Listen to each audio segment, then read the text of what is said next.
नमस्कार. स्वाद अन्नपूर्णा या आपल्या चॅनलमध्ये आपलं मनापासून स्वागत. स्वीटमार्टच्या दुकानात उभारल्यावर भुरळ घालते ती ढोकळ्याची जाळीदार सजवलेली थाळी आणि मनात अलगद विचार येऊन जातो, जमेल का आपल्याला असा ढोकळा? त्यासाठी लागणारं साहित्य व कृती आता आपण पाहूया. आपण इथे 1 कप बेसन घेतलेलं आहे, 1 वाटी पाणी, 4 ते 5 मिरच्या व कढीपत्ता, 1 चमचा साखर, मोहरी, 1 चमचा लिंबाचा रस, 2 चमचे तेल, 1 चमचा इनो, हळद, हिंग आणि चवीप्रमाणे मीठ. आपण आता एका बाउलमध्ये 1 कप बेसन घेतलेलं आहे. हे आपण छान असं चाळून घेतलेलं आहे. चवीप्रमाणे मीठ घालून घेऊया. 1 चमचा आपण इथे साखर घालणार आहोत. अर्धा चमचा हळद घालून घेतलेली आहे. ह्याला छान असं व्यवस्थित मिक्स करून घ्यायचं आहे. एखादीही आपल्याला हळदीचे गुठळे याच्यामध्ये राहता कामा नये. एकसारखं व्यवस्थित हलवून झाल्यानंतर आपण 1 कप पाणी घेतलेलं आहे, 1 बाउल ते घालून घ्यायचं आहे व व्यवस्थित असं मिक्स करून घ्यायचं आहे. लागेल तसं आपल्याला पाणी घालायचं आहे. एकदमही घातलं तर आपलं बॅटर पातळ होईल. अंदाजाने लागेल तसं पाणी घालून व्यवस्थित मिक्स करून घ्यायचं आहे. छान असं मिक्स झाल्यामुळं आपला ढोकळा छान होतो. थोडंसं मी पाणी आणखीन लागलेलं आहे ते घालून घेत आहे. आपल्याला ह्याला 1 बाउल बरोबर पाणी लागलेलं आहे. व्यवस्थित असं मिक्स झालेलं आहे आता आपलं पीठ. बघू शकता छान आता आपलं हे मिक्स झालेलं आहे. आता ह्याच्यामध्ये मी 1 चमचा तेल घालून घेणार आहे.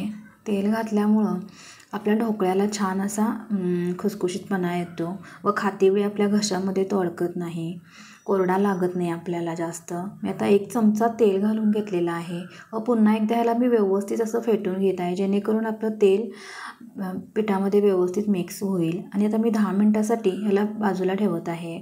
तर 10 मिनटं झालेली आहेत. आपलं पीठ छान भिजलेलं आहे. 1 चमचा मी लिंबाचा रस घेतलेला आहे. आता ह्याच्यावरतीच आपण जे 1 चमचा इनो घेतलेला आहे तो घालून घेऊया व छान असं ह्याला व्यवस्थित फेटून घ्यायचं आहे. पटपट ह्याला छान असं फेटून घ्यायचं आहे, जेणेकरून इनो आपला ॲक्टिवेट होईल. बघू शकता आपल्या बॅटरचा कलर चेंज झालेला दिसत असेल आपल्याला. हे बॅटर आपलं छान असं फ्लफी तयार होतं आणि फुलतंही छान. बघू शकता आपलं बॅटर आता छान तयार झालेलं आहे. छान असं पीठ फुललेलं आहे. आपण आता केक टिन घेतलेला आहे व त्याला मी बटर पेपर लावून घेतलेला आहे खाली. आता आपलं हे बॅटर त्याच्यामध्ये घालून घेऊया. आपल्याकडे जर केक टिन नसेल तर आपण कुकरच्या डब्यामध्येही ठेवू शकता. आता मी सर्व ह्याला व्यवस्थित असं काढून घेत आहे. पटकन ही प्रोसिजर करायची आहे. आपण हे तेल वगैरे डब्याला आधीच लावून ठेवायचं, कारण इनो घातल्यानंतर आपण हे बॅटर बाहेर जास्त वेळ ठेवू शकत नाही. मी आता कढई सुरुवातीलाच गरम करायला ठेवलेली होती पाणी घालून. बघू शकता पाणी छान उकळलेलं आहे. ह्याच्यामध्ये आता हा ढोकळ्याचा टीन ठेवून झाकून ठेवायचा आहे. 15 ते 20 मिनटामध्ये आपला हा ढोकळा तयार होतो छान. बघू शकता आता आपण बघूया चेक करून ढोकळा आपला झालेला आहे की नाही. मी टूथपिकच्या साह्यानं चेक करत आहे.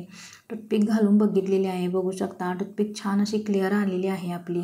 तर ढोकळा आपला छान तयार झालेला आहे. मी आता 2 मिनटासाठी त्याला बाजूला ठेवून देत आहे व पॅनमध्ये 2 चमचे तेल घालून घेतलेलं आहे व 1 चमचा मोहरी घालून घ्यायची आपल्याला इथे तडका करून घ्यायचा आहे ढोकळ्यावरती टाकायला.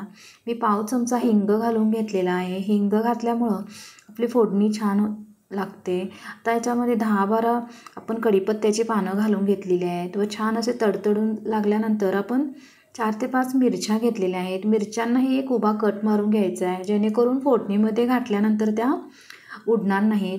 व 1 चमचा साखर घालून घ्यायची. साखर घातल्यामुळं ढोकळ्याला छान अशी चव येते.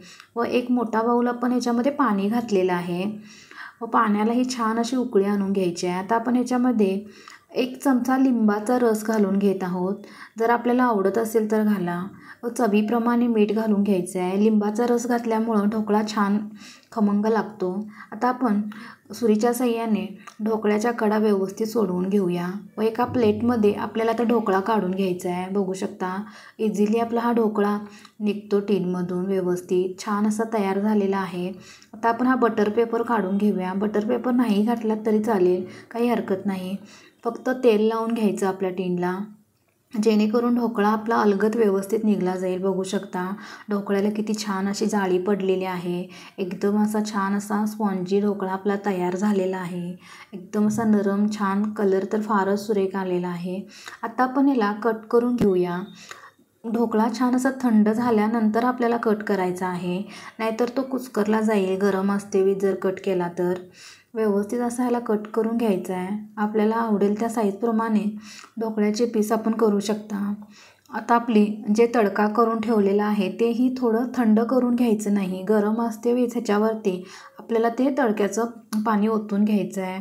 छान आता मी व्यवस्थित ह्याला कट करून घेत आहे. बघू शकता कापते वेळीही चांगलाच असा नरम जाणवत आहे सुरीला. बघू शकता तुम्ही. कलर तर फारच सुरेख आलेला आहे आपल्या ढोकळ्याला. व पटकन अशी ही होणारी रेसिपी आहे. कमी साहित्यामध्ये घरच्या घरी तयार होते. एकदम 15 ते 20 मिनटात आपला हा ढोकळा तयार होतो. आता मी याचे पीस करून घेतलेले आहेत. तुम्हाला जसे आवडतात तसे तुम्ही करून घ्या.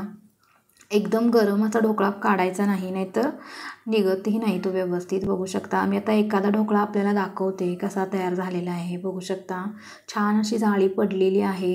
आतमध्येही स्पॉन्जी तयार झालेला आहे. बघू शकता तुम्ही. दाबला गेला तरी तो किती छान असा तयार दिसत आहे. फार सुरेख असा आपला ढोकळा तयार झालेला आहे. आता आपण जे तडक्याचं पाणी करून घेतलेलं आहे ते घालून घ्यायचं आहे. ह्याला थंडही नाही घालायचं पाणी, गरमच घालायचं आहे थोडंसं, जेणेकरून आपल्या ढोकळ्यामध्ये ते पाणी व्यवस्थित मुरलं जाईल व आपला मऊ लुसलुशीत असा ढोकळा तयार होईल. बघू शकता छान असा आपला आता ढोकळा तयार झालेला आहे. आपण आता ह्याला एका प्लेटमध्ये काढून घेऊया. पीस केवढा सुंदर असा आपला ढोकळा तयार झाला आहे. चवीला तर एकदम अप्रतिमच लागतो. कशी वाटली मग आजची रेसिपी आवडली असेल तर लाईक करा, शेअर करा आणि आपल्या चॅनलला सबस्क्राईब करायला विसरू नका.